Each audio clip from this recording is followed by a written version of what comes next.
We have all technical things worked out. Okay.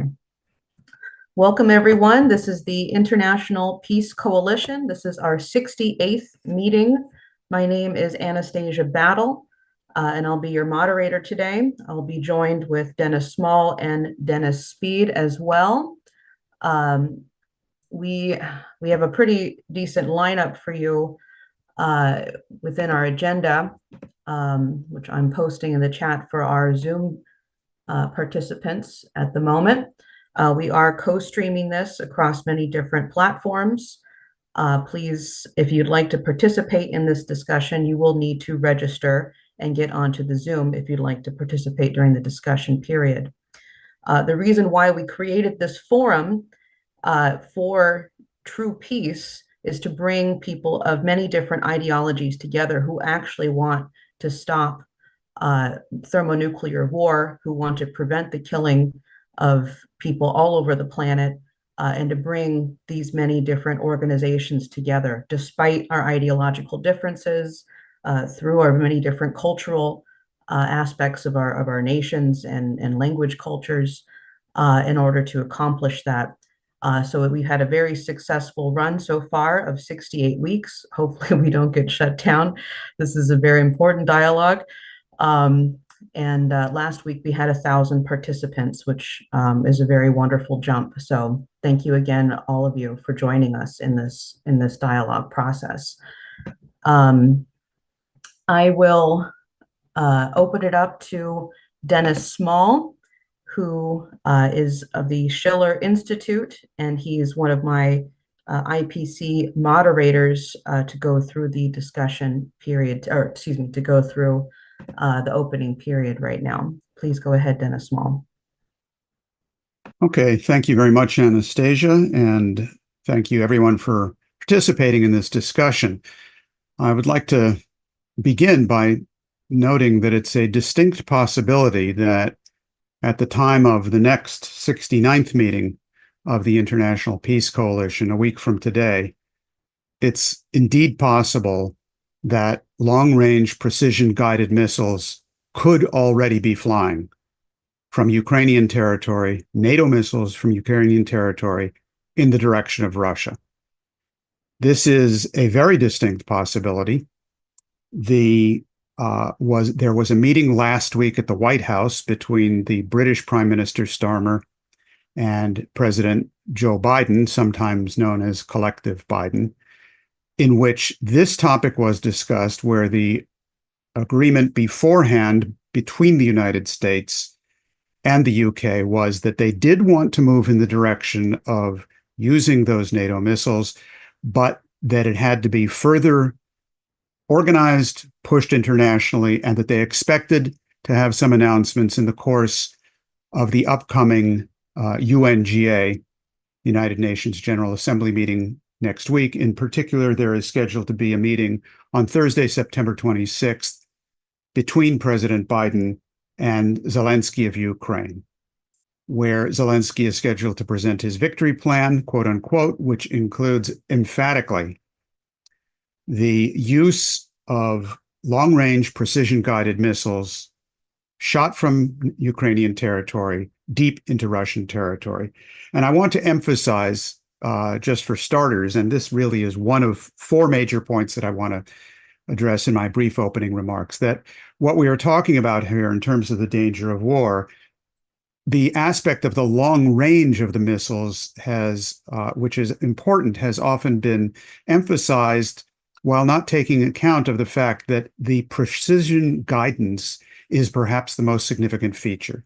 That is to say, these things cannot fly past, through, around, under, and over Russian air defense systems without real-time, highly sophisticated guidance available only through United States and other NATO assets, in particular American satellites.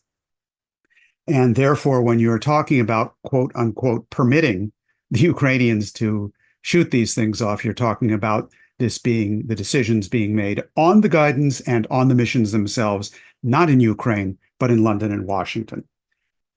The Russians are very well aware of this. They have said this Repeatedly, President Putin has said it over the course of this week. There have been repeated statements to that effect coming from, among others, the head of the Duma, Vyacheslav Volodin, making it quite clear that if this happens, we are talking about entering the domain of nuclear warfare.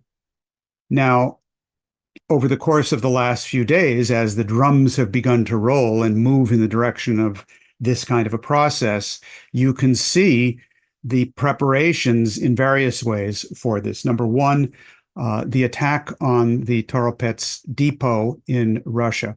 Whatever the actual military significance of this, and I know there are a lot of different versions of this floating around, and we don't know the military facts, but the actual intent was to create the kind of incident which could be used to build up the idea that this is going to have to keep going on and go on far more seriously,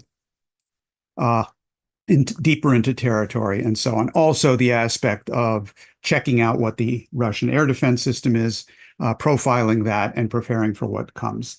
That's one very important development. A second very important development is the rapid escalation of the war on the Lebanon front, Israel's attack on Lebanon. It's part of the same global battle. We can get into this further in the rest of the discussion, but the same people behind those who are trying to provoke Russia or provoke a war between NATO and Russia using Ukraine are the same people who are using Israel to try to expand the war there and to get Iran involved in others, and then from that standpoint, Russia as well. This act of blatant terrorism, which occurred with the pagers and handheld radios and so on, is simply an opening salvo of that escalation against Hezbollah and into Lebanon. A third point on this, which I'd like to mention, is a statement issued by the Euro Parliament on, I believe it was yesterday, in which they called for all member states to lift all limitations on the weapons which Ukraine is allowed to use. It's a very strong statement. It is explicit in saying as well that Germany must allow the Taurus missiles to be used, which is something that Chancellor Scholz has said repeatedly, which is quite amazing for someone who has as little demonstrated courage as he. No, no, no, we don't want to use the Taurus missiles. The Euro Parliament called for that. It may well be the case that the Euro Parliament does not have decision-making power. However, the Russians know exactly what this means and have responded to this. Volodin, again, who is the head of the Duma, personally very close to Putin, and furthermore is on the National Security Council of Russia, responded to the Euro Parliament vote by saying that what they are doing opens the way to a nuclear world war. Moscow has more powerful weapons. No one should have any illusions about this. The State Duma insists on this. Now, the timing around this and the insistence in the direction has everything to do with two related developments. One is what's going on around the United States elections, and the second is what's happening in the global majority, in particular, the build-up to the BRICS. As for the election side of this, let me just quote what Jake Sullivan had to say earlier this week. This was in a message that he delivered by video link to a conference in Kiev, the Yalta European Strategy Conference. And the discussion was how much help can and will the United States give to Ukraine, the particular question being these long-range precision-guided missiles. And Sullivan said that they understand that there are only 4 months left before a new U.S. president is sworn in. We are going, quote, we are going to treat each single one of those days preciously when it comes to supporting Ukraine. He said, I believe that we are at a vital moment at a crossroads. And that's true. We are at a vital moment. We are at a crossroads. And you might want to take into consideration as you're planning out what you're going to be doing next week, what I said at the outset, which is that a week from today, we may be in that stage of the hot war unless we act and mobilize to make sure that this does not occur. The second point that I wanted to make is that there is a wartime censorship process spreading across the planet that would make Goebbels jealous. This is part of the war mobilization. It is not separate from it. And it is targeted especially to those areas where there could be some opposition to these policies, and where those who do oppose it are being silenced. The objective is to silence them. There are various ways to silence people. One way is to eliminate them. And I believe that the two attempted assassinations on President Trump have to be viewed in exactly that fashion for a reason I'll explain in a moment. This is not a question of electoral politics. This is a question of nuclear war. Both hits within a period of 2 months point in a certain direction. Both show strong indications of security stripping, and that's a very serious question as to the functioning of the Secret Service.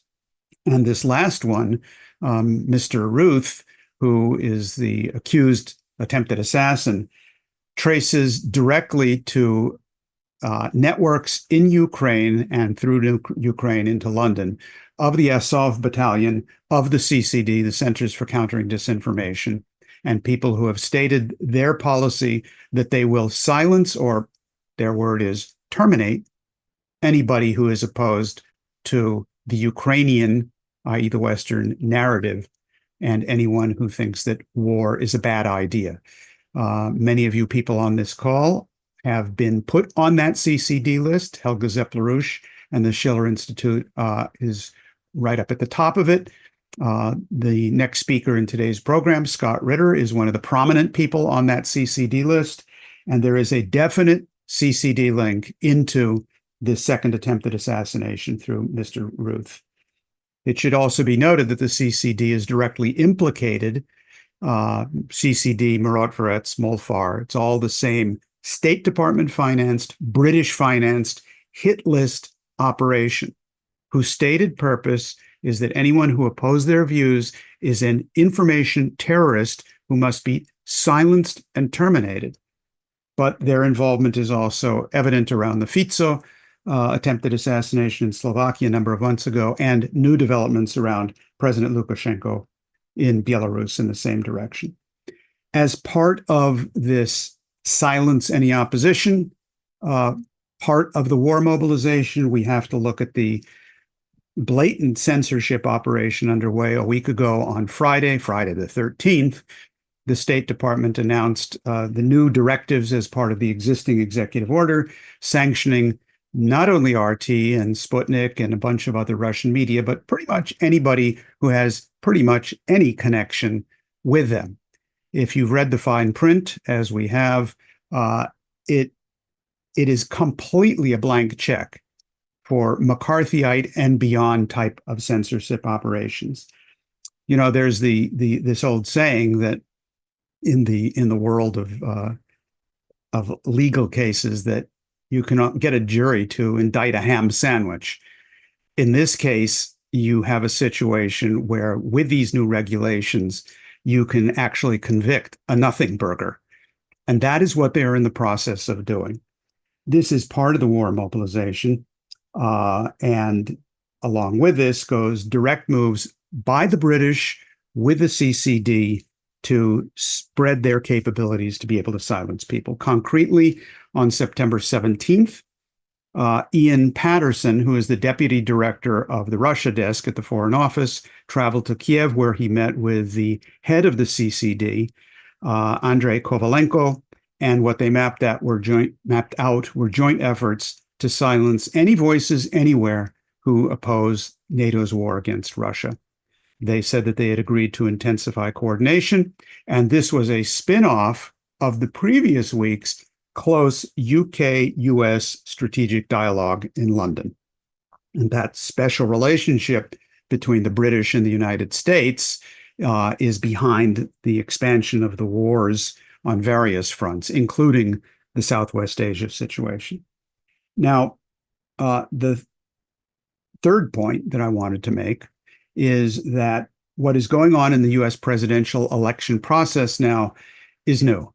The issue of nuclear war, thanks to many of you on this call and the work that we've done, as well as the gravity of the situation, has in fact broken out into the campaign process. This is not a partisan question.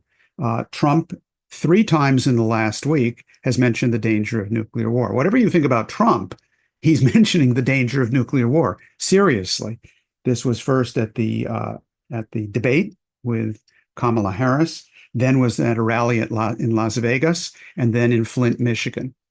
At that Las Vegas rally, Tulsi Gabbard spoke, and she was eloquent on the question of nuclear war.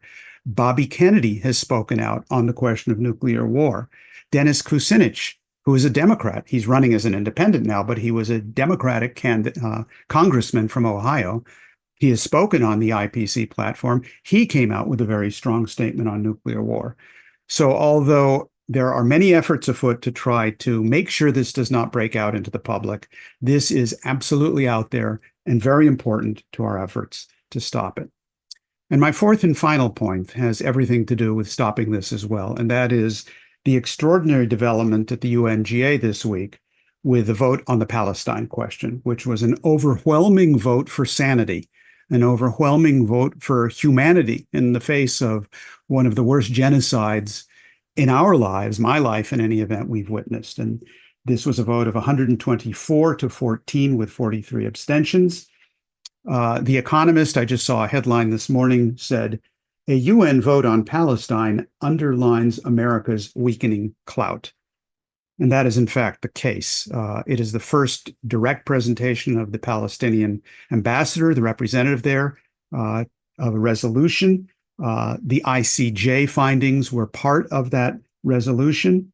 And this demonstrates that, in fact, the global majority has had it. It's just a microcosm of the fact that the global majority has had it with this bankrupt, collapsing system, and it is in revolt. Indicative of the same, India quickly declared that they would have nothing to do with the State Department sanctions on RT. They're not interested. Member of the BRICS, big country.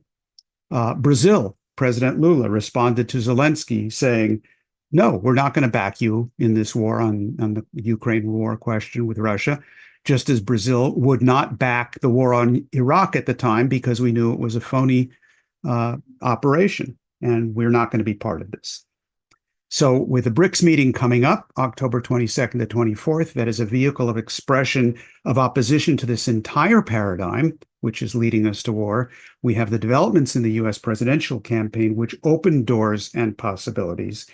And the last point I want to mention is the financial system, the crashing financial system, which is what is behind the war drive in the first place, is in very, very bad shape. The rise in interest rates of the Federal Reserve this week by 50 basis points is not a sign of strength. It is a sign of tremendous weakness of that system. They are desperately trying to pump liquidity into a $2 quadrillion derivatives bubble, and it's not going to work. It's going to lead to further massive flows back and forth in one direction and the other, as with a carry trade and reverse carry trade, in a situation where there is no way of keeping that financial system afloat. All of this simply puts on the agenda our fundamental issue, which is we must have a new security and development architecture to pull us back from the brink of war and to return to humanity the right to development and security for all people everywhere. Thank you. Thank you, Dennis. Okay, I know, Scott, you have limited time, so it's my honor to have you on, a former UN weapons inspector. Thank you so much for joining us, Scott Ritter. Please go ahead. Thank you for inviting me, and thank you, Dennis Small, for your outstanding presentation. In fact, I should probably just yield the floor back to you because you were hitting everything perfectly. We are, I've been accused a lot lately of being an alarmist. Some people will say, well, you're irresponsibly engendering fear. But I will say right now that if you are not scared to death, then you're the problem. I'm not the problem. If nuclear war and the prospects of nuclear war don't scare you, I don't know why you're here in this forum, and I don't know what you're trying to accomplish. There literally is no other issue today. No other issue today. I'm going to just emphasize that again because I know people out there feel strongly about very many other issues. There's no other issue today that's more important than preventing a nuclear war. And we almost had one last week. I don't know how, if people don't understand, Keir Starmer brought with him the documents, the target list.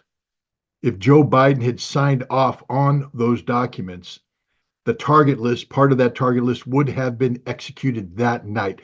British technicians are already in Ukraine loading target data onto the Storm Shadow missiles.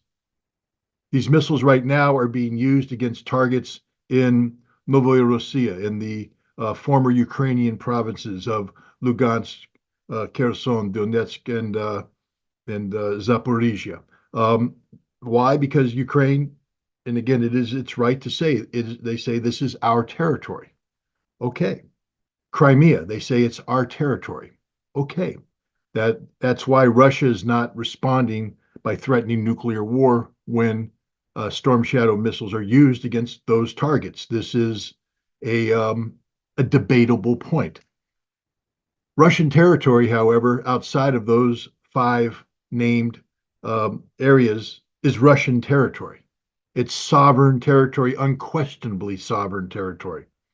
And any effort to use NATO-provided weapons, and it's not just NATO-provided weapons, it's NATO-targeted weapons. As Dennis said, this isn't about just saying, okay, we'll fire a Storm Shadow off. What's the difference between that and any other weapon system Ukraine has? Ukraine has had very good success using long-range drone systems and striking targets deep inside Russia.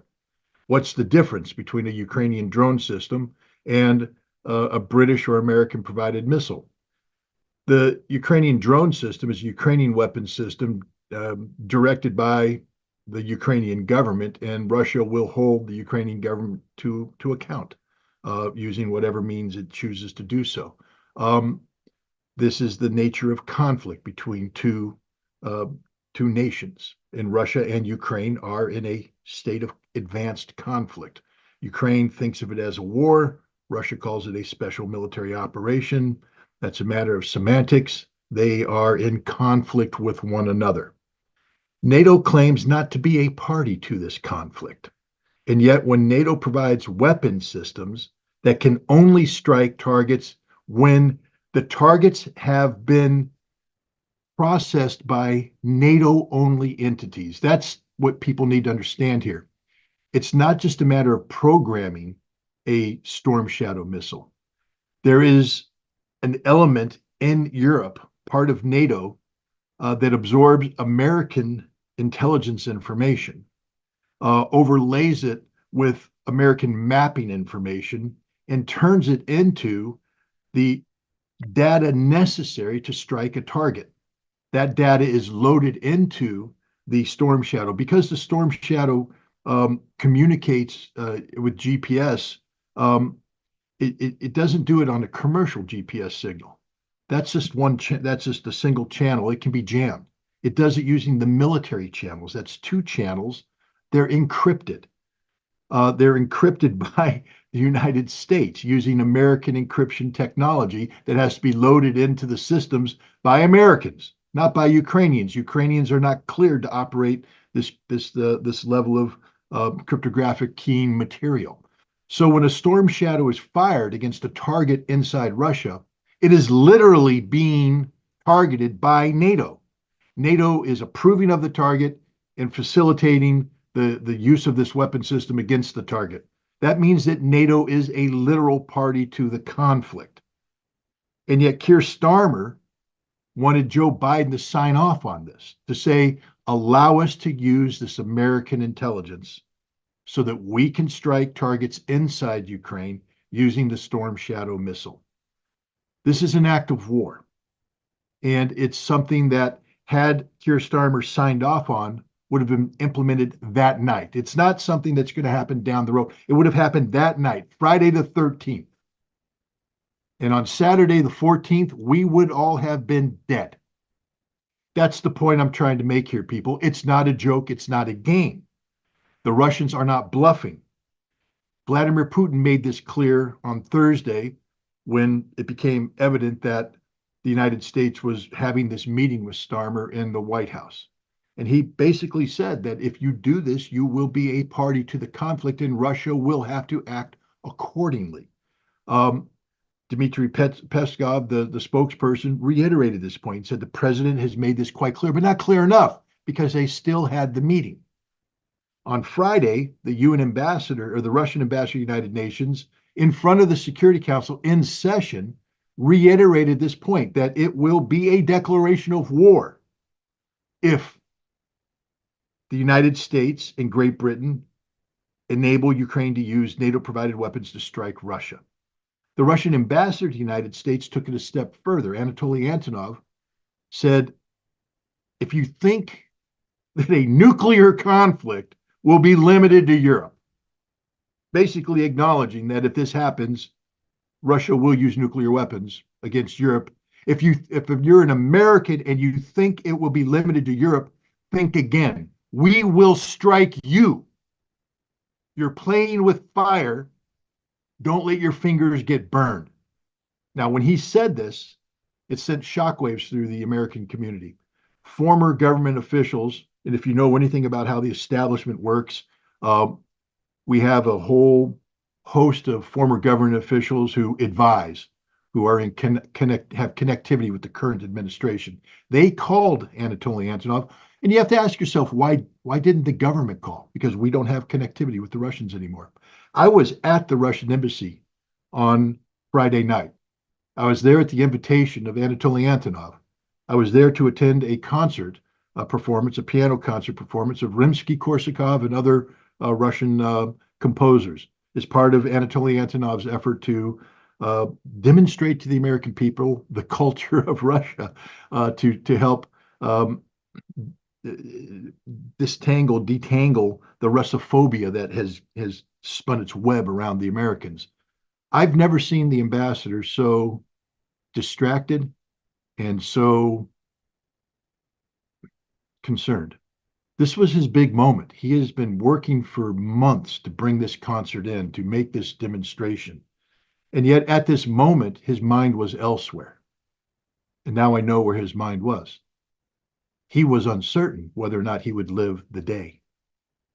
He was uncertain what the United States would do. He had done his duty in articulating this, though, to the various former government administration who called the Biden administration and said, he's not bluffing. This is as real as it gets. If you sign this document, we will be at war with Russia, and the war will be a nuclear war. I don't know if you guys are hearing what I'm saying. We all almost died on Saturday. If you read Annie Jacobson's wonderful book, Nuclear War, A Scenario, it's a work of fiction, but it was written after consulting with former nuclear war planners, people who were in the system, who understood how nuclear war is fought. They understand how things are going. You know how long it takes for the world to end in a nuclear conflict? From start to finish, from the beginning of the initiation of events that lead to the first launch of a nuclear weapon until all life on Earth is forever destroyed, either instantly or things have been set in motion for the long lingering death. 72 minutes. That's all it takes, ladies and gentlemen. 72 minutes. What are we going to do about this? This is the existential question of our time. What are we going to do about this? I think most people that are in attendance here share my fear, my concerns about the danger of nuclear war. But Joe Biden's not done. As Dennis Small said, he is going to meet with Zelensky at the United Nations General Assembly debate, where they're going to talk about how to make this happen. What is needed to make this happen? The European Parliament, as Dennis said we want this to happen. Why? Because Europe believes that Russia is bluffing. Europe believes that Putin is bluffing. Europe doesn't believe that Russia would pull the trigger. I've been studying Russia my entire life. First as the Soviet Union, later in the decade of the 90s, and I've been watching Vladimir Putin very closely for 25 years. I've had the privilege of visiting Russia twice in the last year. I would have gone a third time, but the U.S. government stopped it. One of the reasons why they stopped it is because of the insights that I have gained by visiting Russia and speaking with Russians, Russian officials, Russian military officers, etc. I will say this: Russia doesn't bluff. Russia understands what war is more than anybody in the West does. Russia understands the sacrifices necessary to sustain a nation in times of existential crisis. And the Russians are not willing to allow NATO, the United States, or any of its proxies to put the Russian state at risk, to put the Russian nation at risk. And allowing Ukraine to use long-range NATO-provided systems targeted by NATO isn't just an extension of the Ukrainian warfighting capability. It gives NATO a preemptive strike capability. This is what people don't understand. Because if NATO can use Ukrainian weapons to take out strategic targets inside Russia, and then follow that up with a NATO strike, conventional in nature, designed to decapitate Russian leadership, and then follow that up with a wave of low-yield nuclear weapons, which are now integrated into the American arsenal and a part of our nuclear deployment plan. I don't know how many people understand that the former commander of United States Strategic Command, in speaking to Congress, said, "I prefer preemptive nuclear strike." Listen to what I'm saying. I prefer preemptive nuclear strike. That's his preferred way of doing war. Preemptive nuclear strike. And now you're a Russian listening to that, and you're watching NATO and the United States give Ukraine the ability to launch the first wave of preemptive action under the guise that it's just Ukraine, paralyzing the Russians so that the second wave, a NATO wave, comes in, decapitates, followed by a preemptive nuclear strike. And you're the Russians saying, what do we do about this? And what they do is they say we have to draw a line. And the line has been drawn. They are not bluffing. This is existential in nature. We have an election coming up in the United States. It's turning out to be one of the most important elections of our time, not because of abortion, not because of immigration, not because of the economy, not because of anything that everybody else is talking about, but because if we make it to the election, because there's a good chance we won't. There's a good chance we won't make it to next week.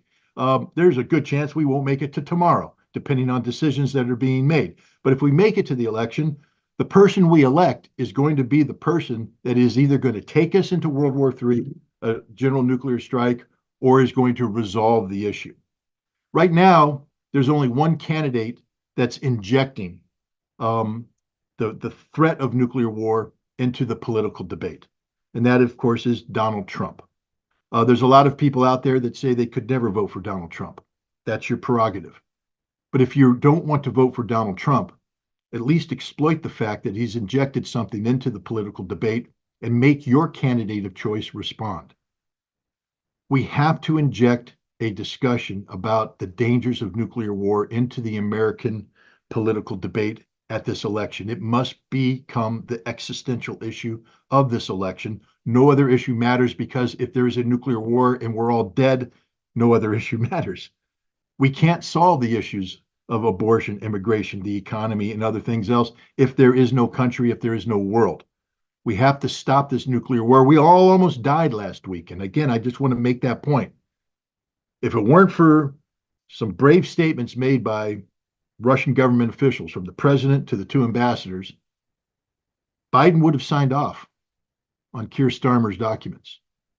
Storm Shadow missiles would have been launched against targets inside Russia, and Russia would have responded, beginning the cycle of escalation that leads to a general nuclear conflict. We need to inject sanity into the political discourse.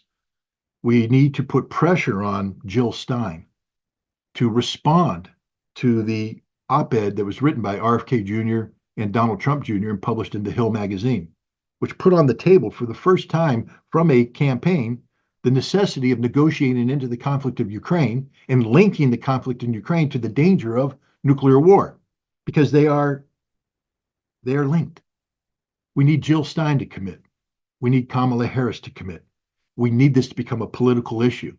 And once it becomes a political issue, that puts pressure on the Biden administration not to engage in any precipitous activity that would generate a nuclear conflict. On 28 September, we're having a rally in Kingston, New York. It's the beginning of what I call Operation Dawn. Operation Dawn are just 4 simple questions I ask the American people. What will you be willing to do to save democracy, to save America, to save the world by making your vote count in November? And what you need to do is just that. Make your vote count. Don't give your vote away. Make a candidate earn your vote. And the issue that you need to emphasize for them to earn is, what is their strategy for preventing a nuclear war? What is their strategy for bringing about peace with Russia? What is their strategy for promulgating disarmament, reintroducing disarmament into the political dialogue between Russia and the United States? Right now, only one side has put something out there. We need all sides to do. We need this to become a matter of national discussion, national debate, and then and only then might we dodge this bullet. Thank you very much for letting me speak. Thank you, Scott. And just for everybody here on the Zoom, I included the link to occupypeace.com, the Freedom Rally, where you're going to be having the rally in Kingston on September 28th. So please, everyone, definitely check that out. If you're in another country, hold a sister demonstration. Just quickly, Scott, I know you have to go soon. Do you have enough time for a quick question and a response? Sure. Okay. So Dennis Speed, I know you have a question. Please go ahead, and we'll try to make this quick. Yeah, right, Scott. I wanted to make sure that you could have the opportunity to address one thing. With respect to the events of last week, one of the things that is coming out in the press, which I would like you to address, is that ostensibly there are people at the Pentagon that thought twice about giving these powers to the British and intervene. But I'd like you to address, so that people are clear and that there's no, shall we say, temporizing with what you've already presented today, what the actual reality is with respect to the American administration, and what people have to realize they have to do, in contrast to, shall we say, waiting to see if somebody else does the right thing. Yeah, well, let's look at it. On September 6th, Lloyd Austin, who's the Secretary of Defense, was in Ramstein, Germany for, I think, the 24th iteration of the Ukraine Contact Group. This is where the United States and its NATO allies, European supporters, meet with Ukrainians to discuss Ukrainian military priorities and how they're going to be met through the infusion of weapons and money, etc.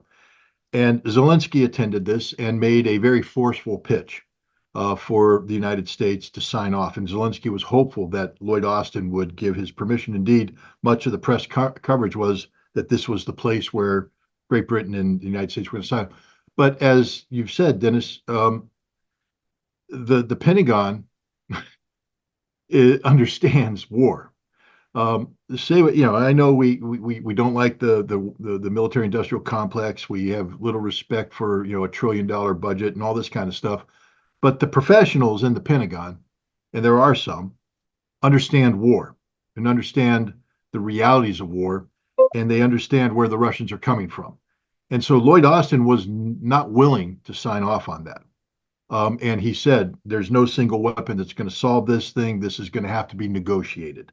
That was not the message Zelensky wanted, who immediately picked up his phone and called the British, who called Tony Blinken. And Tony Blinken and his British, the foreign, secretary counterpart, Mr. Lammy, I believe his name is, took a train into Kiev, where they met with Zelensky. And again, the expectation was Blinken was going to make the big announcement. But the Pentagon again intervened and said, no, there are consequences to this.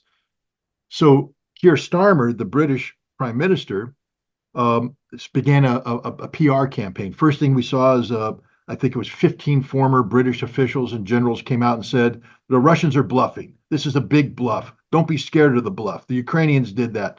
And Starmer flew to the White House, where he was told by the National Security Council Biden was ready to sign off, that Biden agreed, shared that this was all a bluff.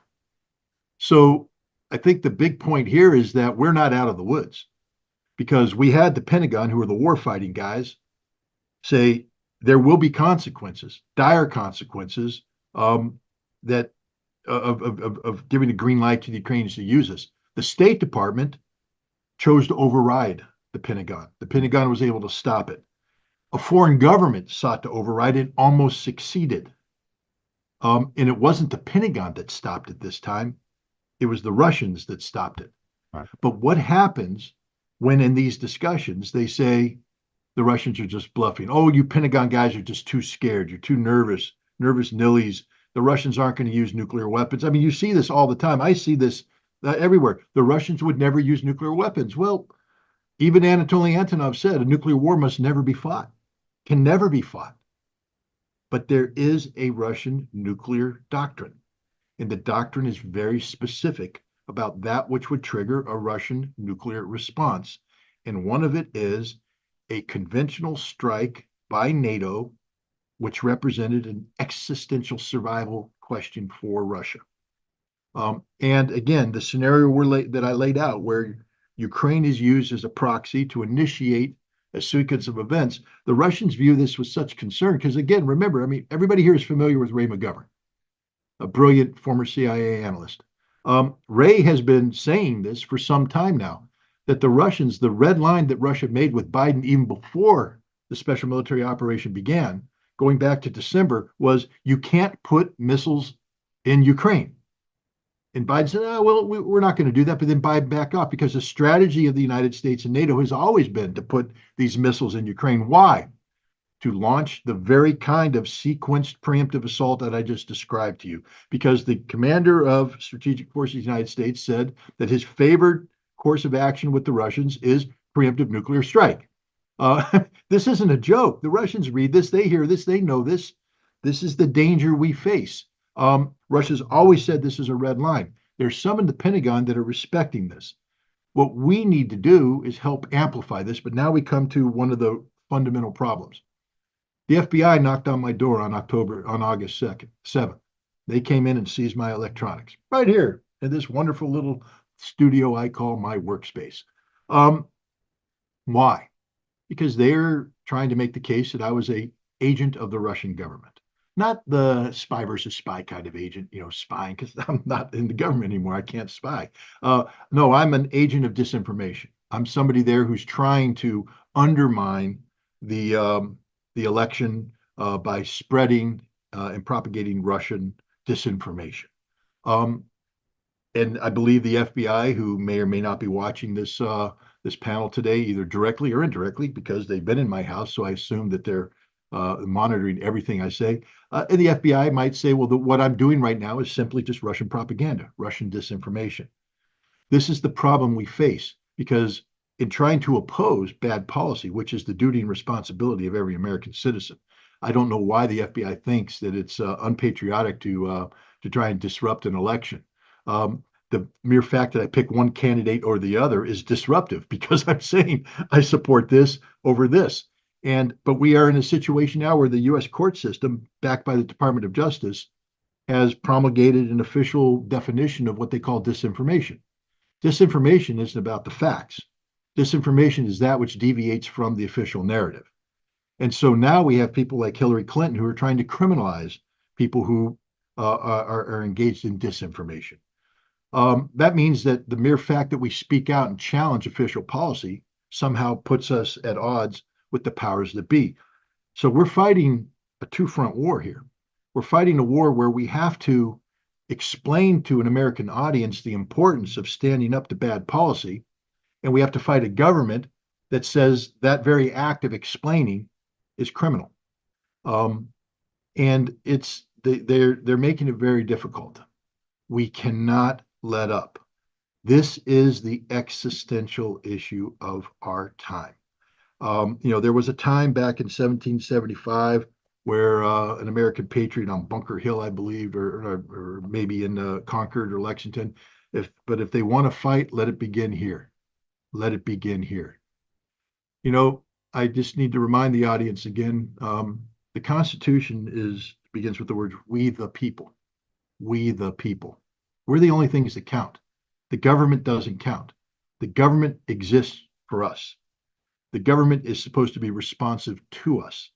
The mechanisms used to control the government are set forth in the Constitution of the United States of America. And the First Amendment is the most empowering mechanism there is: free speech and a free press. If we yield on this, if we allow the Department of Justice, the FBI, the Biden administration to define what a free press is, to define what free speech is, to limit free speech, then I guess we deserve the fate we're going to get. And in this case, the fate will be the inevitability of a nuclear war, because the Biden administration, without any checks and balances, will take us straight down that path. We have to fight bad policy, but we have to fight in defense of our rights.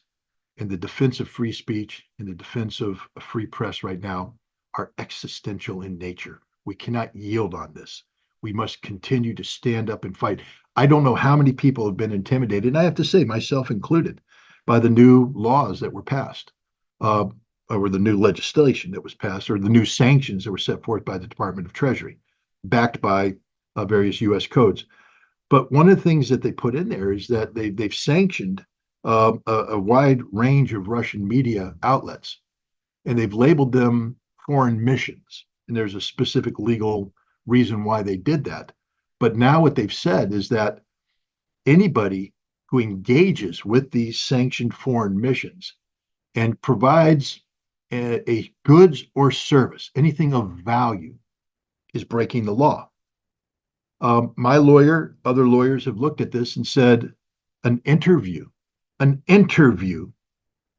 with one of these sanctioned entities fits the definition of a good or service, not because money is exchanged, but because it becomes a thing of value for the sanctioned entity.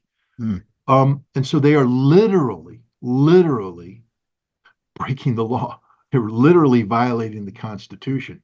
Again, 18 U.S. Code Section 241 makes it a crime for any one person to conspire with one or more persons to violate the constitutional rights of an American, to take action to do that. The Department of Justice is literally in violation of U.S. law, because by sanctioning, because to take action, and one of the things they say is through fear and intimidation, to impede the constitutional rights of an American. Well, what is the threat of imprisonment? What is the threat of having the FBI come to your door? What is the threat of bankrupting you by making you go through a legal process that could take months, if not years? That's fear and intimidation. And the U.S. government is in violation of its own laws. I will tell you this. I mean, I don't want to predict the future and everything like that. I'm a man of limited means financially, and I'm just one person. I'm not going to let them get away with this. If they want a war, let it begin now. Let it begin here. We are at war. It's a legal war. It's a constitutional struggle, but we are at war. We have domestic enemies in the United States. I'm someone who took an oath to uphold and defend the Constitution of the United States against all enemies, foreign and domestic. And there are domestic enemies today, and I can name them: the Department of Justice, the National Security Division of the FBI, the Biden administration itself. They're at war with the Constitution. They're at war with the American people. I'm not talking about violence. Please don't misunderstand what I'm saying. I would never support violence. What I am supporting is the rule of law. I am supporting defense of the Constitution. The U.S. government has given us a mechanism to fight back. We have a court system. It's time to take the U.S. government to task, and we need to counterattack. We don't need to sit here and let them come at us. We need to come at them, preempt their assault on the Constitution. So anybody who feels that they have been threatened by the U.S. government, intimidated by this sanctioning in a way that limits your free speech, limits your ability to speak to whom you want to, limits your ability to engage in the exercise of a free press, you might want to consider maybe making common cause with people and finding a way to make we the people a weapon against the tyranny that the Biden administration and their agencies in the U.S. government are trying to impose on us. Thank you very much for that answer, Scott. Yes, thank you. And Dennis Small, do you have a response before we continue? Well, we have very important discussion to follow, so I'll just very briefly underscore 2 or 3 points from what Scott just said, which I thought were particularly significant, and to have the dialogue on this. As you and many on this show realize, the LaRouche movement has a lot of experience with this.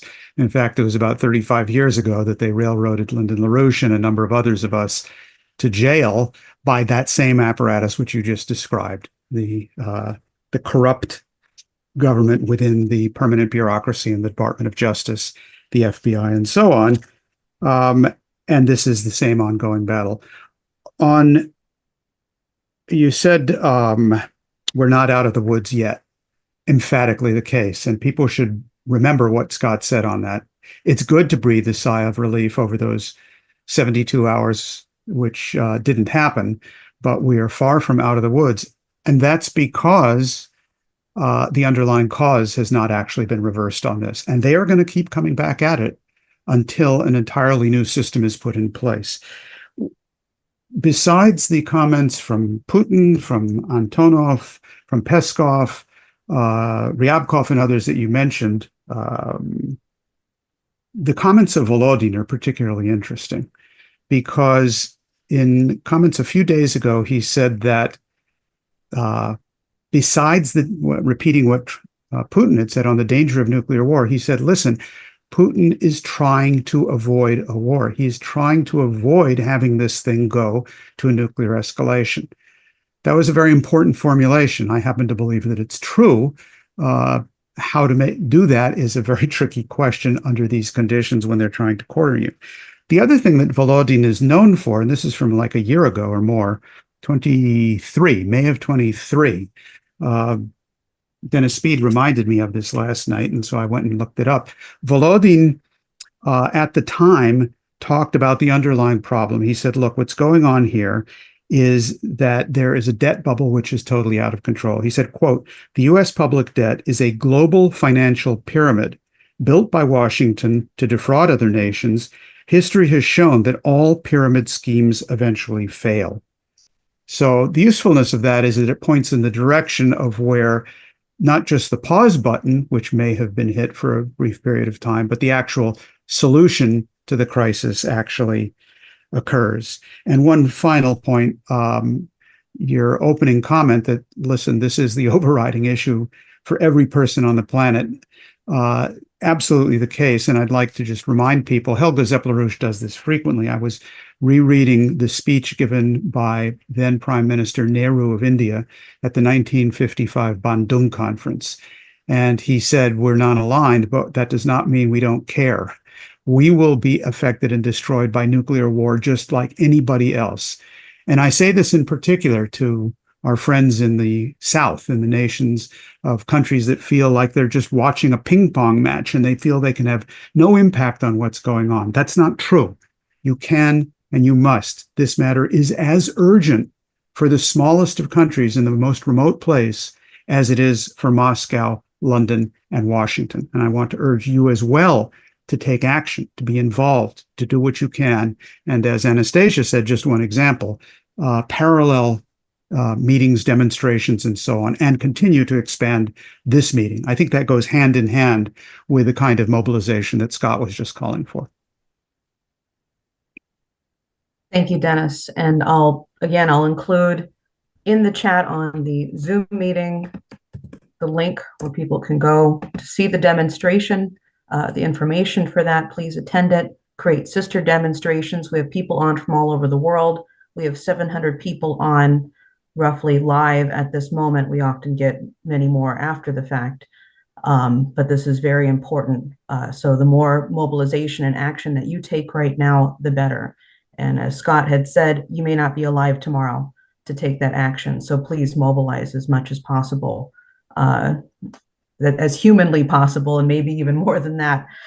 So again, thank you, Scott Ritter, for joining us. This was a fantastic discussion and a terrifying presentation, but I think it's important for people to hear it and for people to take action because of it. So thank you again for everything that you're doing.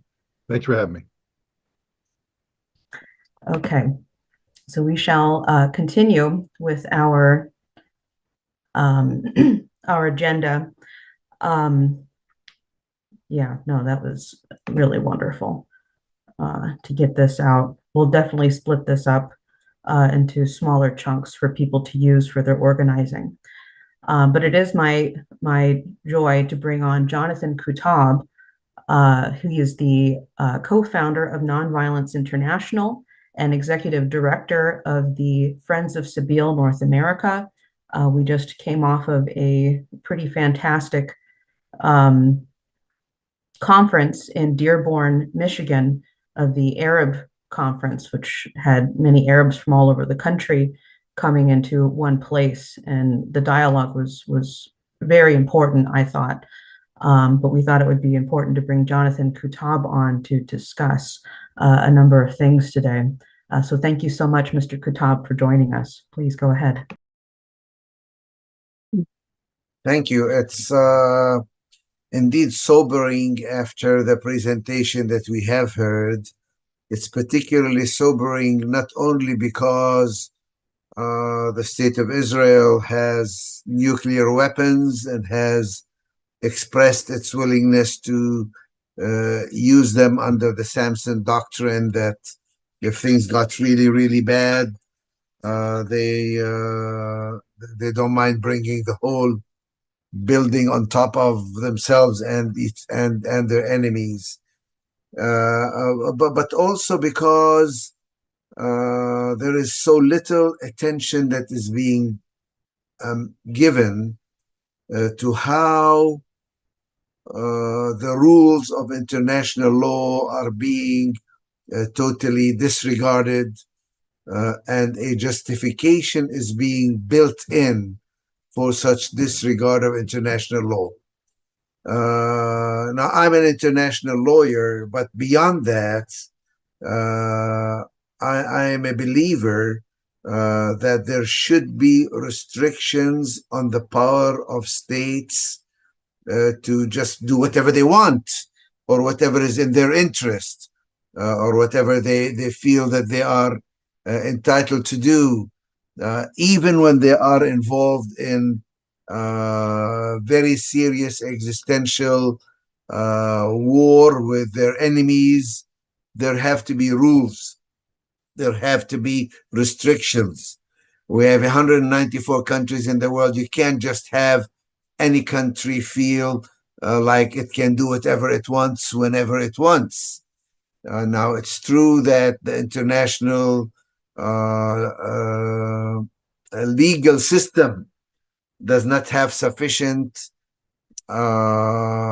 methods to enforce international law, largely because the United Nations Security Council, which is charged with the power to rein in rogue states or rogue individuals, to impose sanctions, to have unifying for peace resolutions.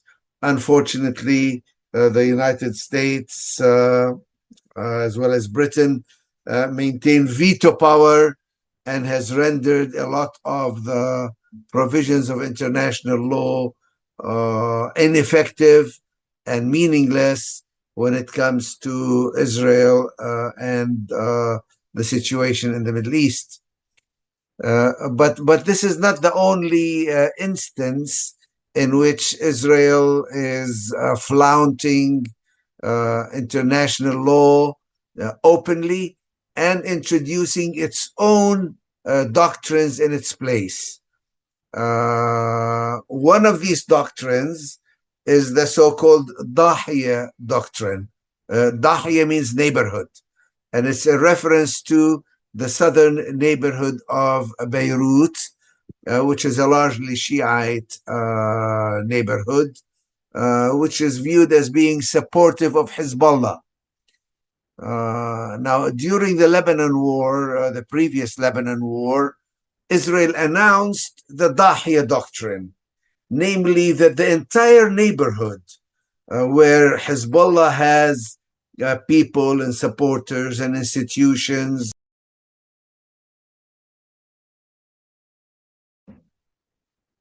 Mr. Kuttab, you've been muted. Is a legitimate target, and that they reserve the right to go in and utterly destroy al-Dahiya, that anybody in that area is a legitimate target because they are friendly to, or because they have organizations that are associated with, or because they are political supporters of Hezbollah, their enemy, and they are at war with Hezbollah. And therefore, anything and everything that's related to Hezbollah can be destroyed. This totally undermines the distinction between combatants and non-combatants, between civilians and the military. It simply says, whenever I am at war, I can destroy anybody who is even related to my enemy. This has actually been used and is being used daily in Gaza, where Hamas is declared to be this evil force, and anybody that can be claimed or accused of being in any way associated with Hamas is legitimate, and we can go in with our superior military destructive power and destroy buildings, organizations, mosques, churches, universities, hospitals, whole neighborhoods, because they can be claimed to be somehow associated with Hamas, who is our sworn enemy. Now, I know that compared to entirely destroying the world, this may be a small point, but it is not. The idea that there needs to be rules and regulations, there needs to be laws, that even in war, even when you start a war, whether it's defensive or offensive, and Israel always claims that its wars are preemptive, defensive, so that even when they start a war, it's supposed to be defensive. But even in a defensive war, there are rules and regulations. When somebody surrenders and lifts the white flag, you cannot shoot them, you cannot kill them. When somebody is captured as a enemy combatant, you cannot torture them, you cannot rape them, you cannot deny them food and medicine and regulation. When you are capturing an area that is occupied, you cannot move your civilians into that area and set up settlements, and you cannot use collective punishment, and you cannot erase the distinction between a combatant and a non-combatant. You must accept the rules of international law. That's the minimum that is required. So I hope that one of the messages that should come out strongly, regardless of where you stand politically on the Israeli-Palestinian issue or any other issues, is that international law needs to be respected.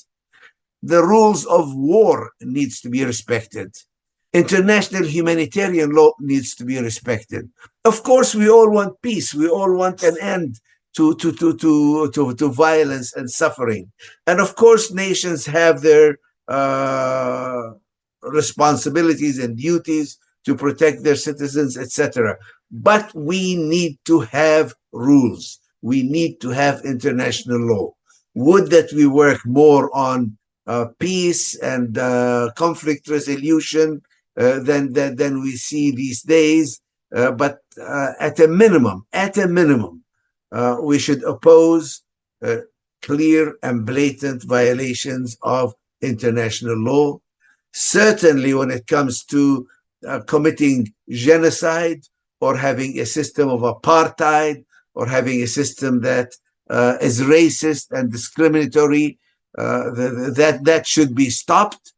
We should not allow any state to act with impunity towards others, and anything we can do to strengthen international law and international institutions should be done. That's the 10 minutes that I have. I know there's a lot more that needs to be said. The horrors of what is happening now, continuing horrors in Gaza, in the West Bank, and now moving into Lebanon. It seems to be that there is no end to this craziness and to this madness, sometimes I don't know what there is left to say anymore.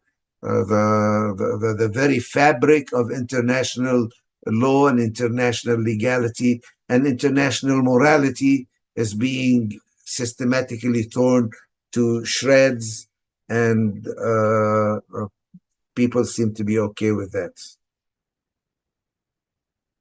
No, I think that's true, and I really appreciate the work that you've done, Mr. Kutab, with your organization and the work you've done with Reverend Isaac in recruiting Christian Zionists. I think this has been incredibly important, and some people don't even believe that it's even possible. And I think it would be okay if you wanted to speak a little bit to that before we continue.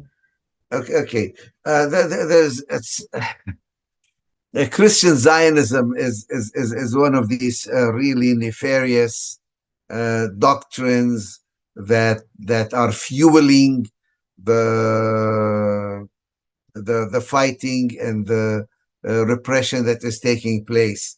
And Christian Zionism is an example of how religion is often used, sometimes cynically, to perpetuate evil and violence.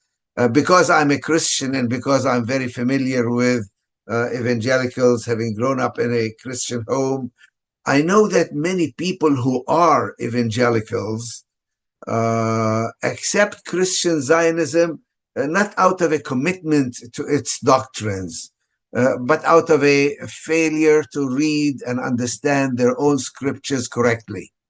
Just like people abuse Islam when they go in for ISIS and Al-Qaeda and other really false interpretations of Islam, also there is false interpretation of Christianity in the case of Christian Zionism.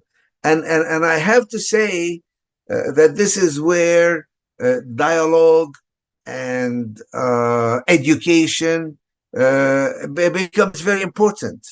It is not always necessary to fight and kill your enemies. Sometimes you can just sit and talk to people and discuss it with them, show empathy, show understanding, try and understand people in their own terms, and maybe avoid resort to violence.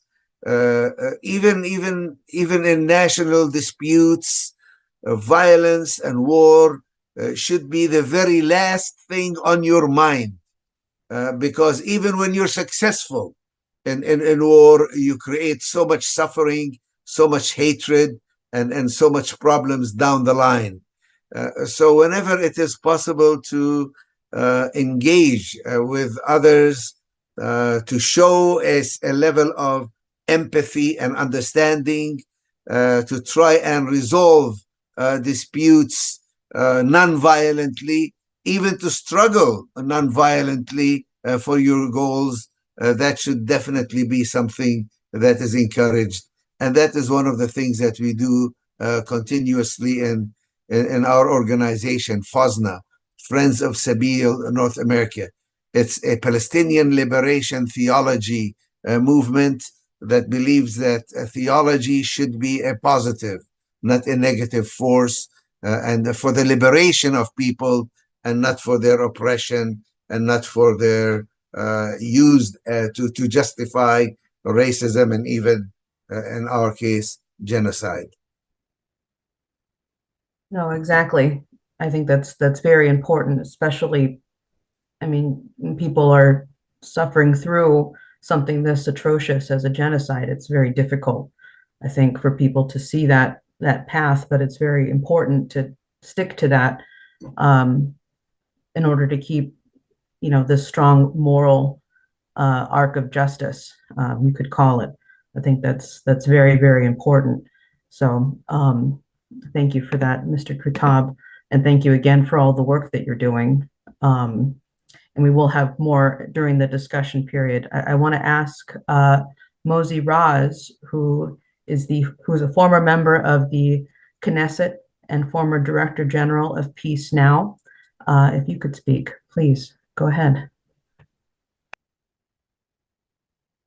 Thank you. Do you hear me? Yeah. Oh, sorry.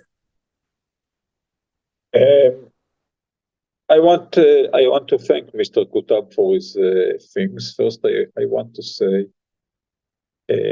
about the nuclear issue, especially because I'm not an expert for that. The first man in the world who used nuclear power is a criminal, or the criminal of this century, be it Russian, an American, Israeli, Ukraine, Iranian, or whoever does it. No question about that. And there is no matter, no reason for that. It's not interesting what happens before. Second, I want to say for Mr. Kutab, I appreciate what you're doing, and I will call you my friend. I hope we will be friends. I think it should happen. I agree with 90% with what you have said, but I feel you spoke about the North. You did not mention the South. Or if you want the opposite, you spoke about the South. You did not mention the North. Yes, in a war, first, we have to do whatever we can in order to prevent war and in order to bring an end to this war. Second, occupation is unacceptable, even if it is maybe legal. This is now with the court. Of course, for short time, it's legal. But it is still unacceptable. And the things you mentioned about Israel, I might agree with many of them, but you didn't mention the other side.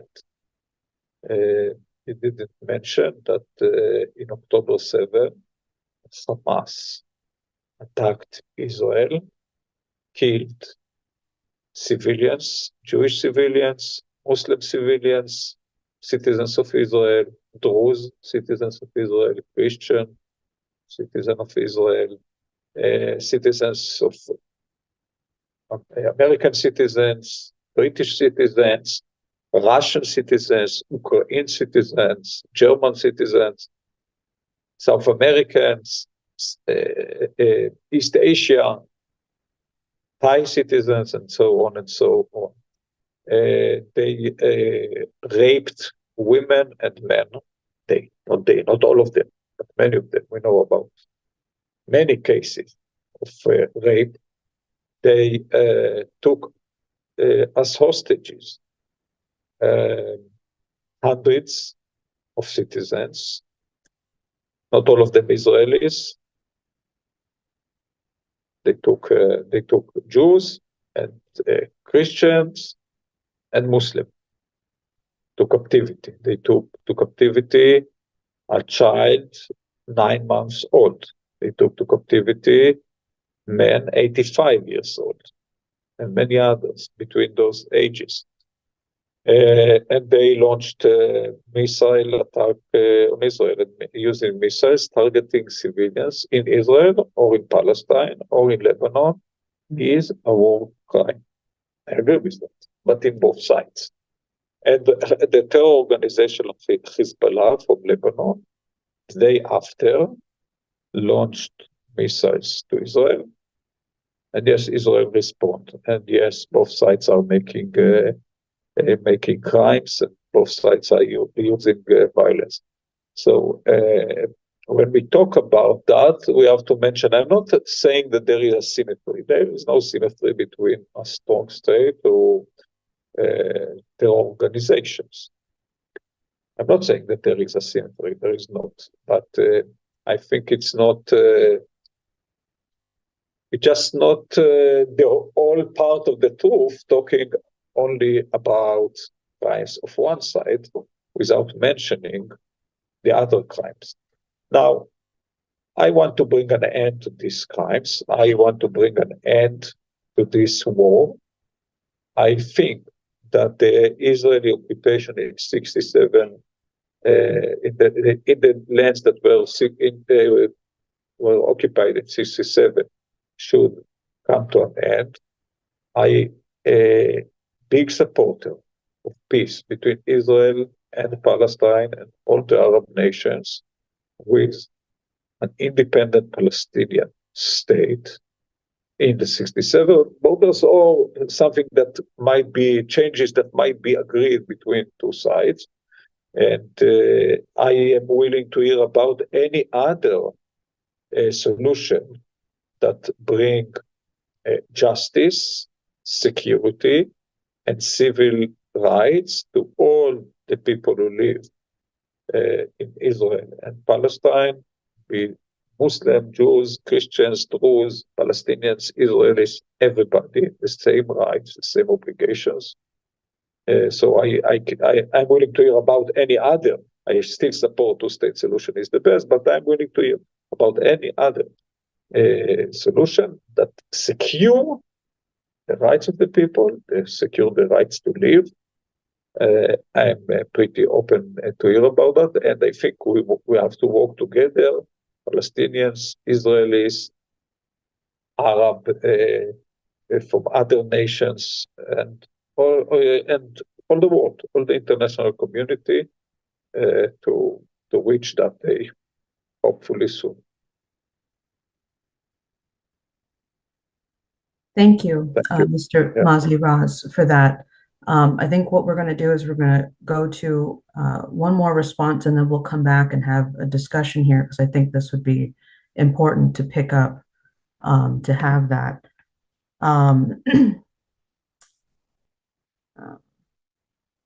Okay, so sorry, I had an adjustment to the agenda. So next I'd like to go to Fernando Garzon, who's the Executive Director of the Ecuadorian Palestinian Union and a university professor and a UN consultant. So please go ahead, Fernando. And I'll remind everyone in the audience, please make sure that you have your translation on. Check on the bottom. He will be speaking in Spanish. Make sure you have your translation on. No te olvides, la mano pasa por aquí, te ven, ¿ah? Es posible que no lo haga porque me pongo muy... Ya. Buenos días, Good buenas morning, tardes, buenas or noches, a afternoon, todos los que nos evening, acompañan. everyone Pero here primero, antes present. que nada, I would agradecer first la of all like to invitación de thank Coalición Internacional por la Paz the y esta oportunidad de IPC for compartir this aspectos invitation relevantes de la situación and opportunity nuestra y to del mundo. share Pues bien, relevant aspects yo of he our indicado la situation. necesidad de hacer una I have interpretación un poco pointed distinta, out tener un the need contexto histórico to de lo que está interpret things pasando in en a Gaza, historical dicho context de regarding Hiroshima a Gaza. what is ¿Por qué? happening in Gaza and Porque relate llevamos it a to atención ciertos Hiroshima. datos Why? absolutamente preocupantes que nos Because permiten tener esta visión they breve de la share historia misma y del impacto particularly que tenemos concerning sobre ella. aspects Hay about la history revista The itself. Lancet The Lancet hace un magazine, buen which análisis científico de has información offers realmente a very serious pues, scientific personas analysis representadas en un of the proceso de number intervención militar sobre el of territorio por people parte de affected las fuerzas israelíes by the y Israeli calculan, intervention son on datos Palestinian absolutamente territory, disponibles, and they que estimate, habrían as habido of cientos last de July, muertos.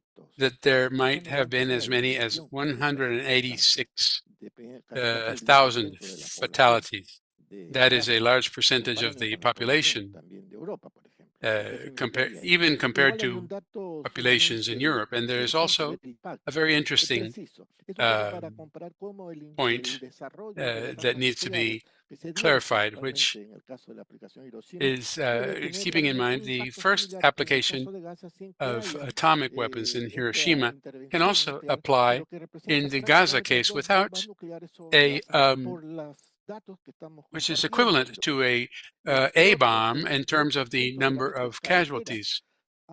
Also, a large percentage of the highways and roadways in Gaza have been destroyed, which eliminates the means of the population to survive. And these are data coming from the UN satellite database. These are not loose interpretations or our own data. There are also there's also information that the impact that these military interventions have led to the destruction of all Gazan structures.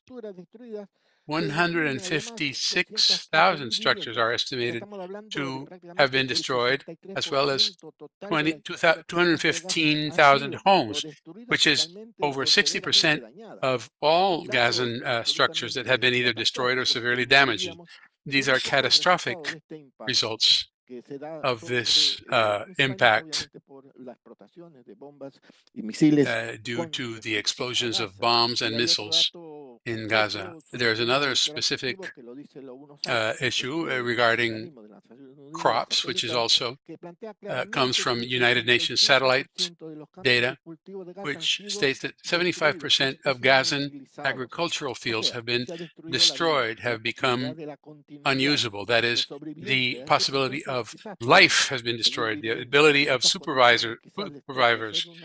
survivors to continue existing and find a way out of their own territory, which is a territory in which all three monotheistic religions in the world have converged in this territory. This is where this is happening. It is very striking, therefore, how important it is to have a better integrated historical perspective as well as a human perspective. And this also applies to Europe. In Guernica, at the beginning of World War II, and now we speak increasingly of a Third World War, what happened as a result of military action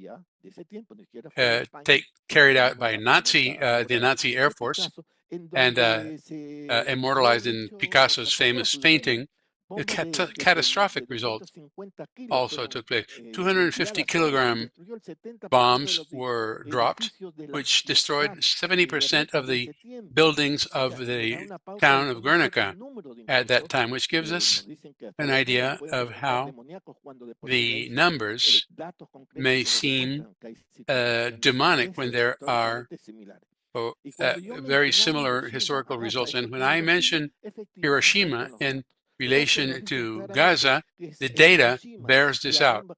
In Hiroshima, the bomb that was dropped was the equivalent of 7,000 tons of TNT. These were uranium bombs. When we speak of 16,000 tons, it killed 70,000 people instantaneously, apart from all the people who died later. Why do I bring this up? Because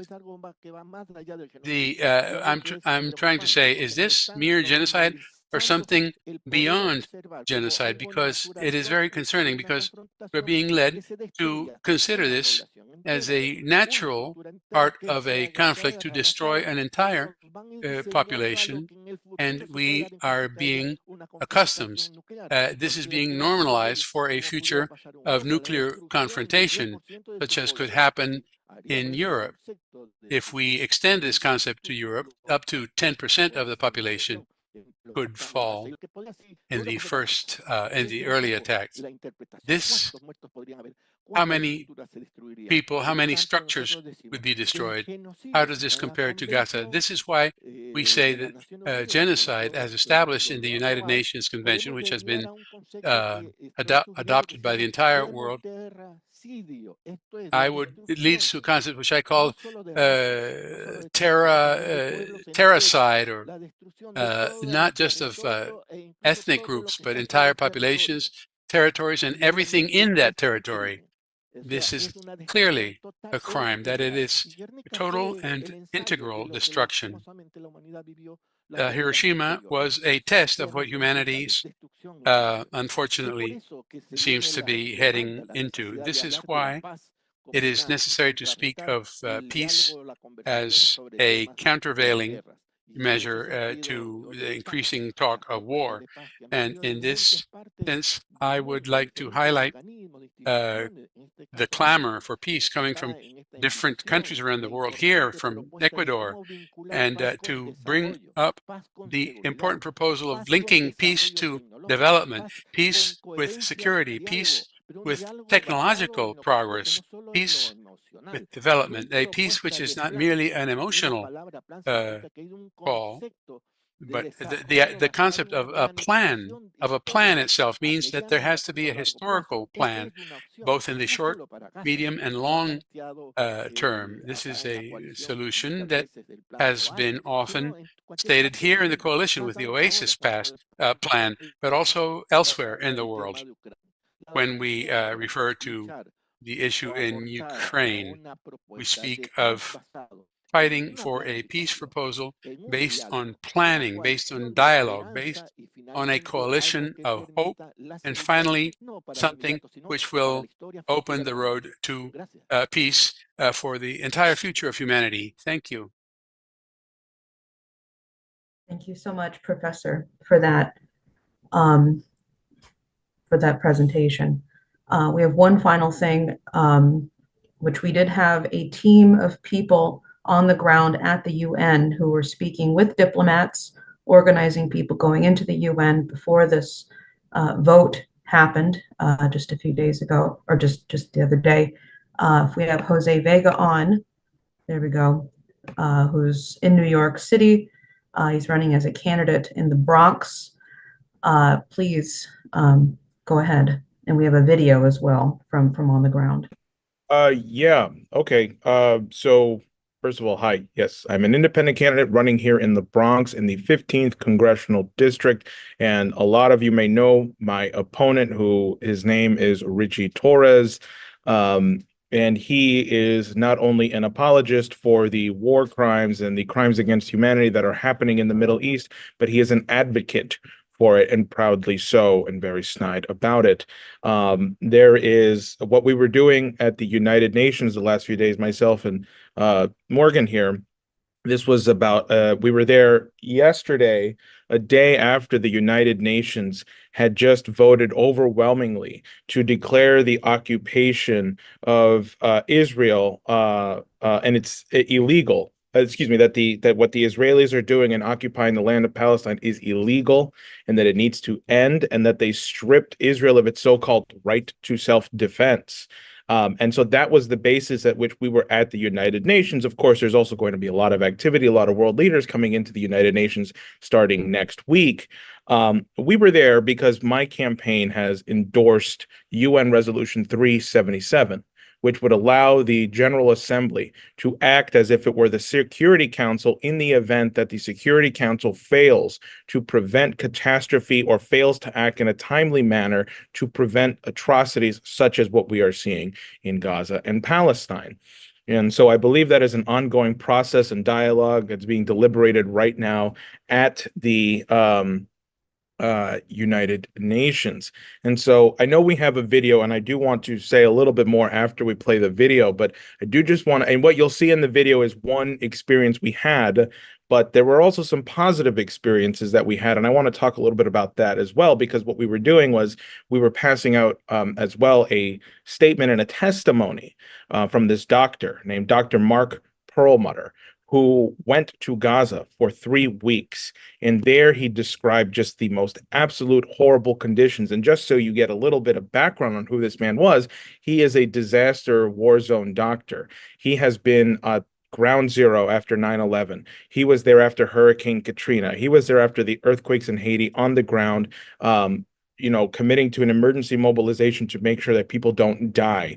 And he's been in a lot of other disaster war zones, and he has said none of those experiences amounted to what he saw in Gaza. And the things he had to do just to, make sure that some of these children who he were treating would continue to live or go through the surgeries pain-free, because they didn't have anesthesia. And he didn't go into specifics as to what he had to do. So think about that. You don't have anesthesia, and 90% of your patients are children, most of which might end up dead days or hours after getting treated. This was the reality. And he was in touch with the Israeli embassy every day, letting them know what was going on. And sometimes they would respond and sometimes they didn't. Okay, so the American government is very well aware of who this man is. And when he came back in April of this year, he sent a letter to Biden. He sent a letter to the senators. He sent a letter to the Congress. He also sent a letter to the UK upper and lower chambers of parliament. He sent a testimony to the Bundestag in Germany. And because of his testimony and 99 other aid workers and doctors, the UK has halted arms sales to Israel, at least until the ICJ comes back.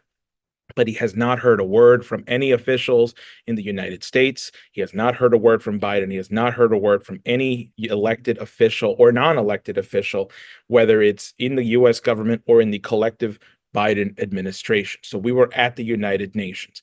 And before we play the video, do you want to talk a little bit about the positive experiences that we got? Do that after. Okay. Or yeah, sure. After Okay. the video. All right. Makes sense. So if we can play that video. Today at the United Nations, I was handing out a leaflet with the testimony of Dr. Mark Perlmutter, a doctor from Rocky Mount, North Carolina, who went to Gaza for 3 weeks. This man was at ground zero on 9/11. This man was there when the earthquakes in Haiti had happened, and after Hurricane Katrina and a lot of other disaster zones.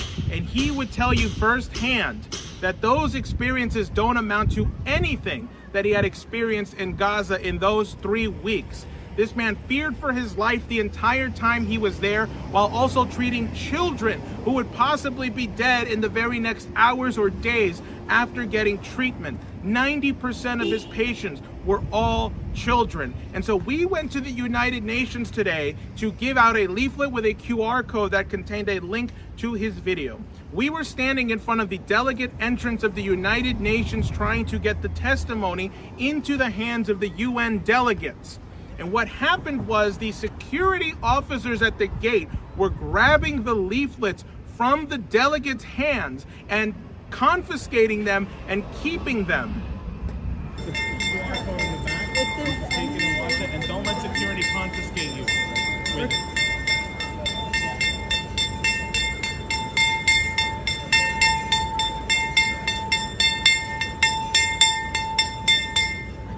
There you go. There you go. Wow. But they did it again? Yep. And so what we decided to do was we decided to go up and ask the security, hey, why are you taking our leaflets? To which they told us that they were instructed to do so by their superiors and their higher ups. And when I asked, is it the paper?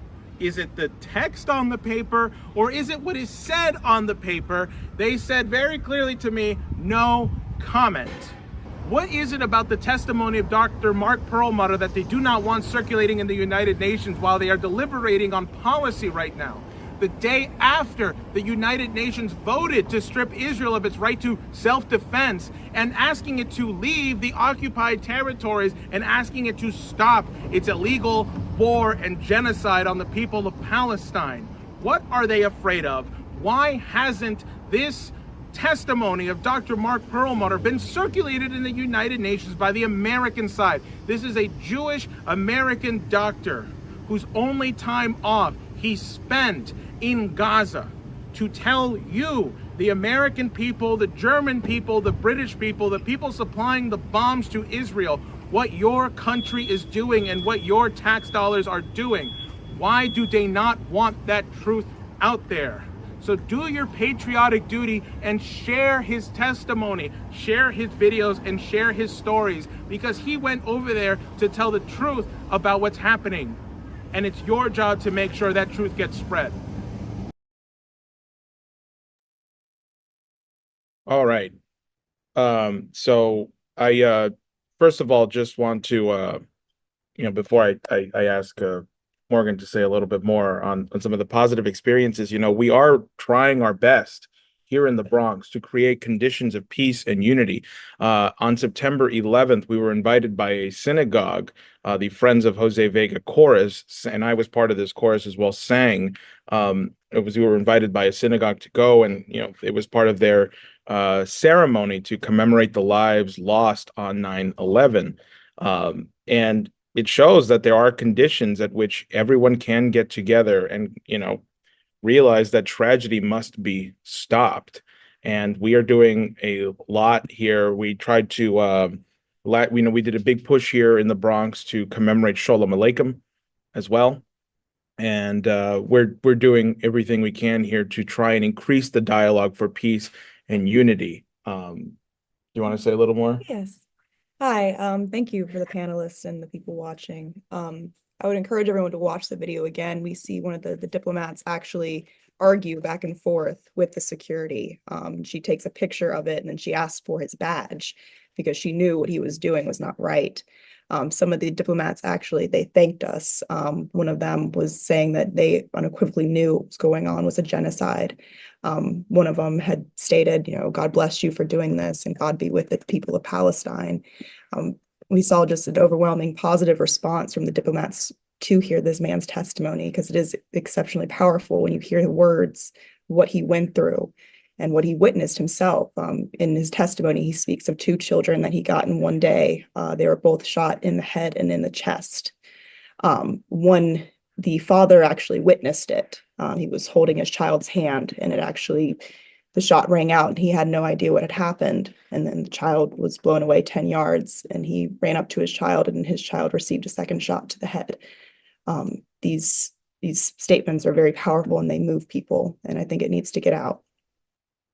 So, yeah, I think that's where, and also, I don't know if Mosey is still on, but I did want to ask him, if he had any advice for us here in the Bronx.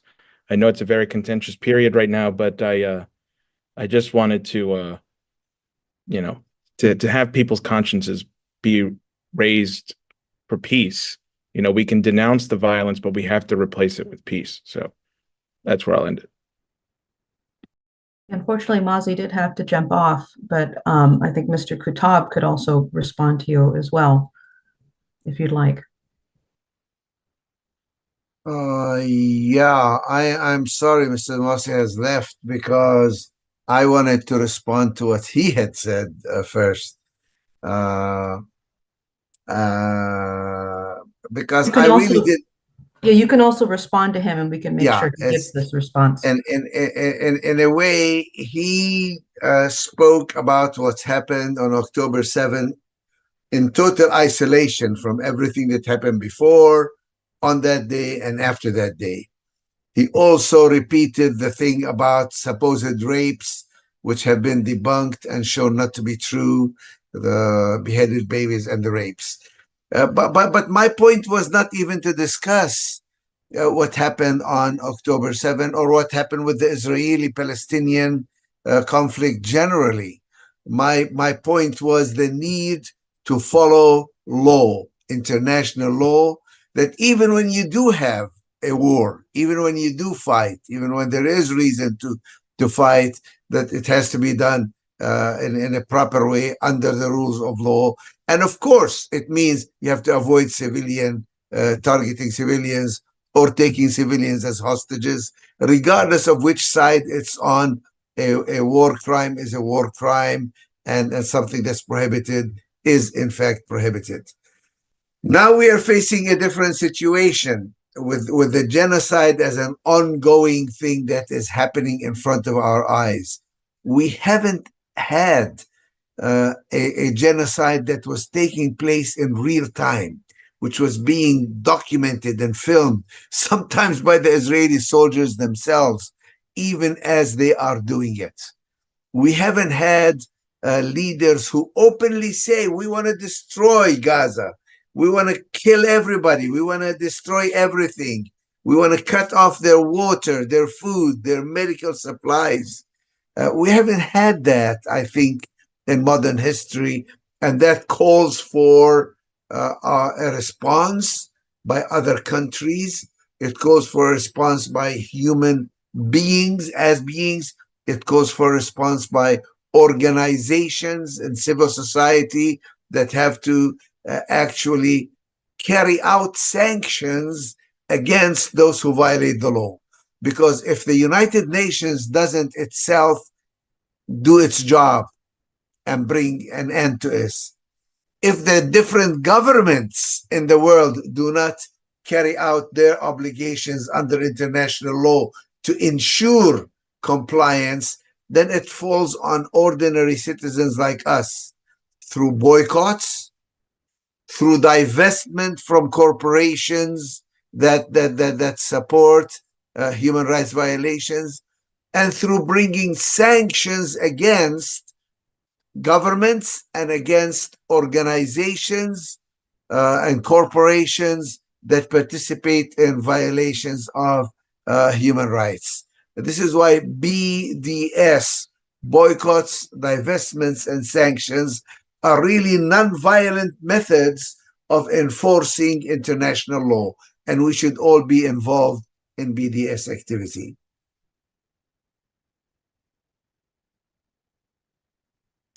Thank you. So I don't know if, Jose, you had anything else before we move on to the discussion period.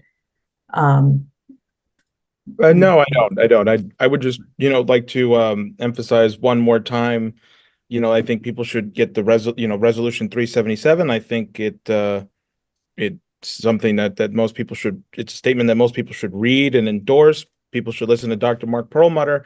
And, Mr. Kutab, I think, and to everyone here, the nuclear war matter starts with the view that people have of individual activities. I think what everybody does matters, no matter how small or big it is. And I think the point is people have to act. So that's all I'll say. Let me say one thing here before it gets off, because I think the issue, that last thing that just got raised, is important. The point is this: the view of humanity.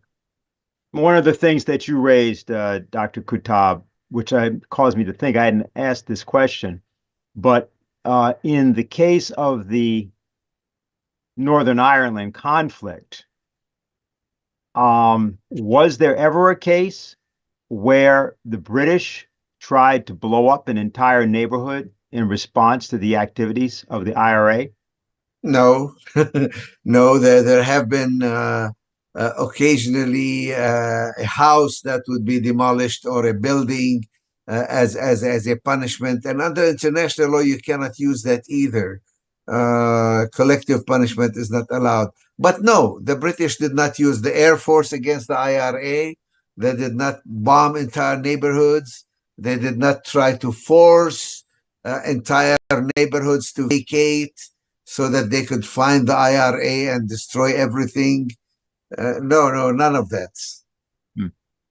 Just wanted to corroborate that, because I remember having studied a bit of that back in the 70s when the troubles were going on. Some of us who were involved in high school debating teams and things like that had to take these matters up. And I remember that this issue of atrocities was one of the major foci. And this notion of killing people who have surrendered, torturing people after they have surrendered, or razing neighborhoods to the ground was one that was of some focus at the time. And I did not remember ever encountering that. So I just wanted to ask you to make sure my memory was correct. No, there wasn't. The problem, I think, and it's a very serious one, it's the problem of exceptionalism. When your country feels that it is to be exempt from the rules that apply to everybody else, whether it's American exceptionalism or Israeli exceptionalism or any country that feels that our country is special, it's different, it's unique, and the rules that apply to everybody else don't apply to us. I do a lot of work with human rights, and as soon as any oppressor says, "Oh, you don't understand our situation, it's different," immediately that raises the red flag that we are unique, we are different, the rules that apply to everybody else don't apply to us. I think international law and human rights law and provisions should apply to everybody, friend and foe alike.